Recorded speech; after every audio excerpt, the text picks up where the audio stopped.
بسم اللہ الرحمن الرحیم۔ اسلامی واقعات فائیو کے چینل میں آپ کو خوش آمدید کرتی ہوں۔ حاضر ہوں ایک نئی ویڈیو کے ساتھ۔ آج کا واقعہ حضرت صالح علیہ السلام کی اونٹنی کے بارے میں ہے، تو چلیے آغاز کرتے ہیں واقعے کا۔ حضرت صالح علیہ السلام قوم سمود کی طرف نبی بنا کر بھیجے گئے۔ آپ نے جب قوم سمود کو خدا کا فرمان سنا کر ایمان کی دعوت دی تو اس سرکش قوم نے آپ سے یہ معجزہ طلب کیا کہ آپ اس پہاڑ کی چٹان سے ایک گھابن اونٹنی نکالیے جو خوب فربا اور ہر قسم کے عیوب و نقائص سے پاک ہو۔ چنانچہ آپ نے چٹان کی طرف اشارہ فرمایا تو وہ فوراً ہی پھٹ گئی، اور اس میں سے ایک نہایت ہی خوبصورت و تندرست اور خوب بلند و قامت اونٹنی نکل پڑی جو گھابن تھی، اور نکل کر اس نے ایک بچہ بھی جنا، اور یہ اپنے بچے کے ساتھ میدانوں میں چرتی پھرتی رہی۔ اس بستی میں ایک ہی تالاب تھا جس میں پہاڑوں کے چشموں سے پانی گر کر جمع ہوتا تھا۔ آپ نے فرمایا کہ اے لوگو، دیکھو یہ معجزہ کی اونٹنی ہے۔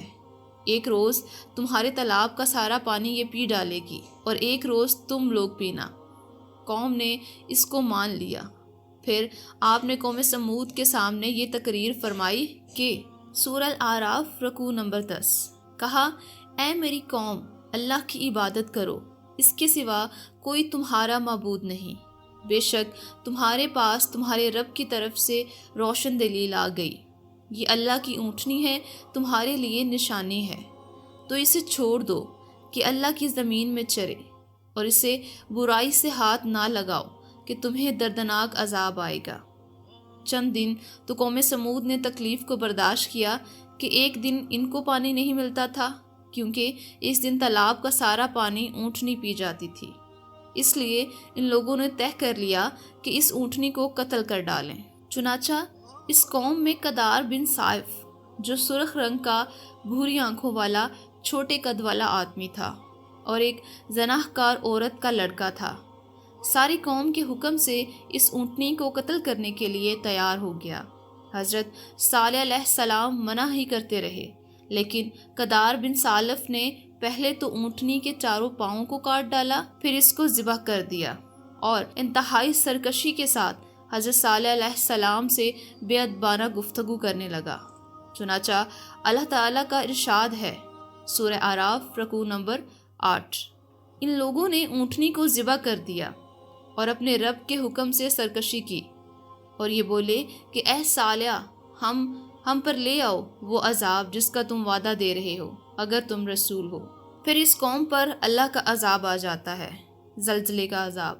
قوم سمود کی اس سرکشی پر عذاب خداوندی کا ظہور اس طرح ہوا کہ پہلے ایک زبردست چنگھاڑ کی خوفناک آواز آئی، پھر شدید زلزلہ آیا جس سے پوری آبادی اتھل پھتل ہو کر چکنا چور ہو گئی، تو عمارتیں ٹوٹ پھوٹ کر تہس نہس ہو گئی، اور قوم سمود کا ایک ایک آدمی گھٹنوں کے بل اوندھا گر کر مر گیا۔ تو قرآن مجید میں اللہ کا ارشاد ہے، سورہ اعراف رکوع نمبر 10، تو زلزلہ نے انہیں اپنی گرفت میں لے لیا، تو وہ سب صبح کو اپنے گھروں میں اوندھے پڑے رہ گئے۔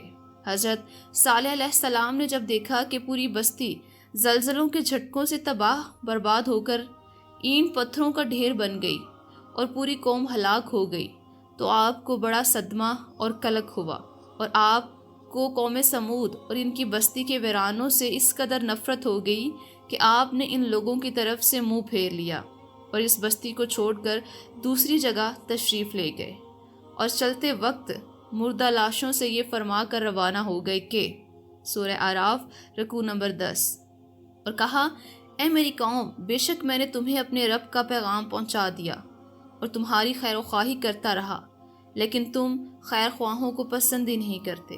خلاصہ کلام یہ کہ قوم سمود کی پوری بستی برباد و ویران ہو کر کھنڈر بن گئی، اور پوری قوم فناہ کے گھاٹ اتر گئی کہ آج ان کی نسل کا کوئی انسان روئے زمین پر باقی نہیں رہ گیا۔